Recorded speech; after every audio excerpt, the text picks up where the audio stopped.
कहते हैं जब कोई सुपर पावर कोई कदम उठाता है तो उसका असर सिर्फ सीमाओं तक नहीं बल्कि पूरी दुनिया तक पहुंचता है। पुतिन को रोकने की कोशिश में ट्रंप ने रूस की दो बड़ी तेल कंपनियां रोसनेफ्ट और लुकोइल पर बैन लगा दिया है। मकसद बताया गया है रूस को युद्ध में मिलने वाली फंडिंग को रोकना, लेकिन इसका नतीजा यह हुआ कि तेल की कीमतें रॉकेट की तरह आसमान छूने लगी। 24 घंटे में ही वैश्विक बाजार में कच्चे तेल की कीमतें 5 से 7% बढ़ गई। अब आइए समझते हैं इसका असर भारत पर।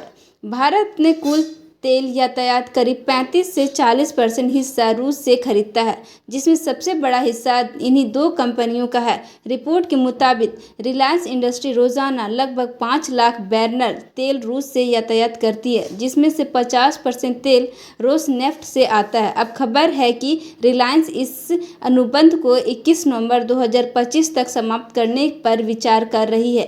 अगर भारत रूस से तेल खरीदना घटाता है तो इसका सीधा असर आम जनता की जेब पर पड़ेगा।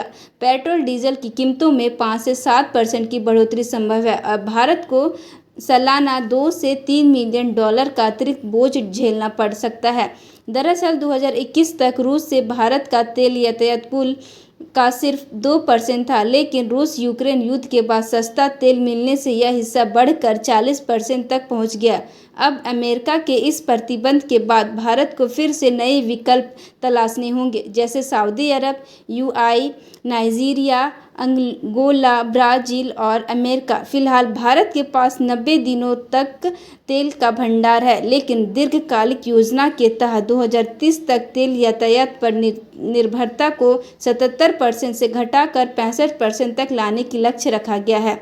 ट्रंप के फैसले की चीन और रूस दोनों के कड़ी आलोचना की है। पुतिन ने चेतावनी दी है कि इसमें तेल की कीमतों में आग लगेगी और इसका धुआं अमेरिका तक पहुंचेगा। वहीं भारत ने स्पष्ट किया है कि वह ना तो जल्दबाजी में और ना ही दबाव में कोई निर्णय लेगा। इसी बीच रिलायंस इंडस्ट्री ने कहा कि कंपनी अमेरिकी और यूरोपीय प्रतिबंधों का पालन करेगी और रिफाइन परिचालन में आवश्यकता बदलाव किए जाएंगे।